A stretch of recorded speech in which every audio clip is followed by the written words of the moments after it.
নমস্কার বন্ধুরা, আরও একটি নতুন রেসিপিতে সবাইকে স্বাগত। আজকে আমি খুব সুন্দর একটি ব্রেকফাস্ট বানিয়ে দেখাবো। একদম নরম তোলতোলে, খেতে কিন্তু অসাধারণ লাগে। সামান্য উপকরণ দিয়ে কিন্তু এই রেসিপিটা বানিয়ে নিতে পারবেন, খুবই সুস্বাদু হয়। তো চলুন বন্ধুরা, রেসিপিটা শুরু করি। আর এই রেসিপিটা কিন্তু বন্ধুরা বৃষ্টির দিনে কিন্তু খেতে অসম্ভব টেস্টি হয়। এখন কিন্তু বৃষ্টি হয়, আর এই বৃষ্টির দিনে কিন্তু এই রেসিপিটা বানিয়ে একবার খেয়ে দেখবেন, খুবই ভালো লাগে। তো দেখুন বন্ধুরা, আমি এখানে নিয়েছি 1 বাটি ময়দা। এখানে 200 গ্রাম ময়দা আছে। আর দিয়ে দিলাম স্বাদ মতো লবণ। এখন দিয়ে দিলাম 1 চামচ চিনি। আর দিয়ে দিলাম 1 চামচ ইস্ট। এখন সবগুলো উপকরণ ভালো করে মিশিয়ে নেব। তো একটা চামচ দিয়ে সবগুলো উপকরণ একটু ভালো করে মিশিয়ে নিয়েছি। এখন দিয়ে দেব জল। এখানে এই জলটা কিন্তু উষ্ণ গরম জল। তো মনে রাখতে হবে, ইস্ট দিলে কিন্তু উষ্ণ গরম জল দিবেন, তাহলে কিন্তু ওটা সুন্দরভাবে ফুলবে।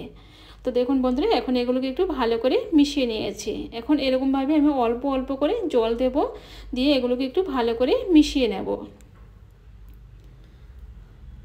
তো এগুলোকে এখন আমি চামচ দিয়ে একটু মিশিয়ে নিয়েছি। এখন এগুলোকে হাত দিয়ে একটা আমি ডো বানিয়ে নেব।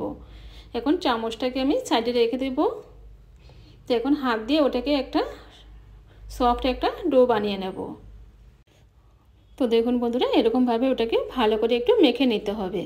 আর ভালো করে কিন্তু একটু মেখে নিয়েছি। এখন কিন্তু হাতে লেগে যাচ্ছে। এখন দিয়ে দেব সামান্য একটু তেল।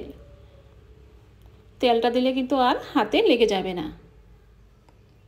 তো দেখুন বন্ধুরা, এখানে 1 চামচ তেল দিয়ে দিলাম। এখন তেলটা দিয়ে ভালো করে ওটাকে মেখে নেব।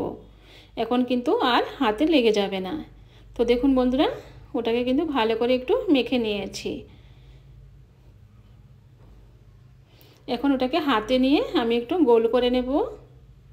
এরকমভাবে ওটাকে হাতে নিয়ে এরকমভাবে একটু সুন্দরভাবে ওটাকে গোল করে নেব। এখন ওটাকে আমি ঢাকা দিয়ে রেখে দেব 10 মিনিটের জন্য।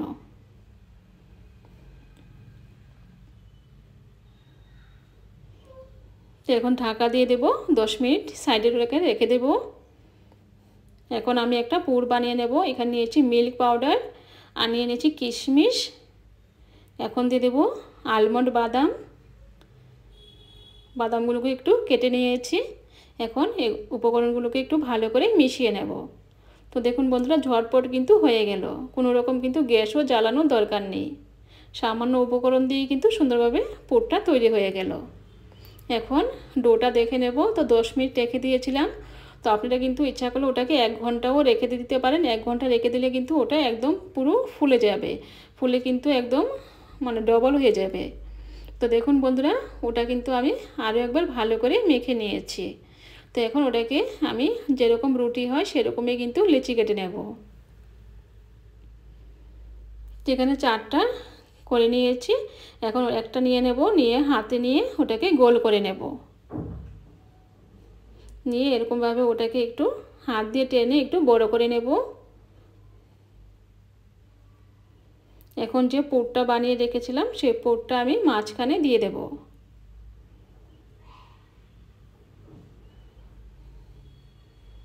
তো দেখুন বন্ধুরা, পুরটা কিন্তু আমি মাঝখানে দিয়ে দিয়েছি।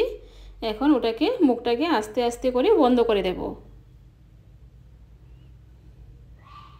তো এরকমভাবে একটু আস্তে আস্তে করে একসাথে মুখটাকে এরকমভাবে বন্ধ করে দেব।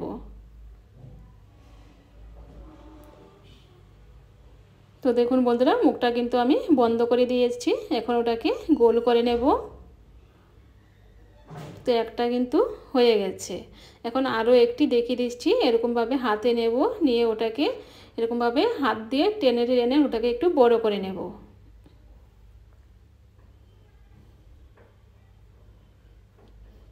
এখন পুরটা মাঝখানে দিয়ে দেব।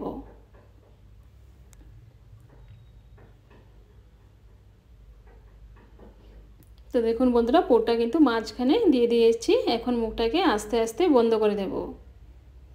খুবই কিন্তু সহজ, খুব একটা কিন্তু কঠিন নয় বন্ধুরা। একবার বানিয়ে খেলে কিন্তু বুঝতে পারবেন, আর খুবই কিন্তু সুস্বাদু হয় রেসিপিটা। তো দেখুন বন্ধুরা, ওটা কিন্তু এখন এরকমভাবে আস্তে আস্তে মুখটাকে বন্ধ করে দিয়েছি। এখন ওটাকেও হাতে নিয়ে এরকমভাবে গোল করে নেব।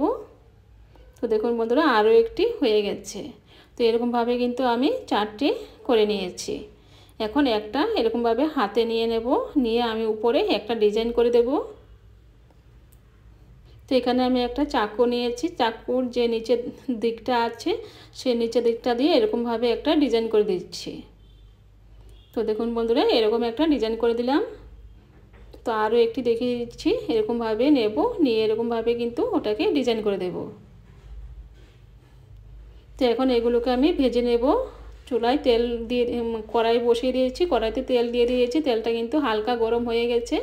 এখন একটা দিয়ে দিলাম, দিয়ে এখন তেলটাকে একটু এরকমভাবে উপরে ছিটিয়ে দেব। ছিটিয়ে দিলে কিন্তু ওটা আস্তে আস্তে কিন্তু বড় হবে আর ফুলকো হবে।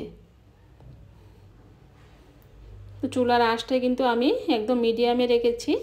তো বন্ধুরা, চুলার আঁচটা কিন্তু মিডিয়ামেই রাখবেন, হাইতে কিন্তু করবেন না, তাহলে কিন্তু ওটা কালার চলে আসবে আর ভেতরটা কিন্তু কাঁচা থাকবে।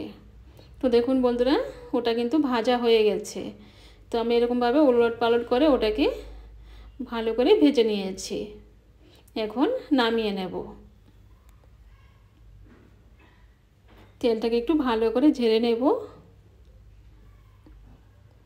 তো এখন নামিয়ে ওটাকে সাইডে প্লেটে রেখে দেব।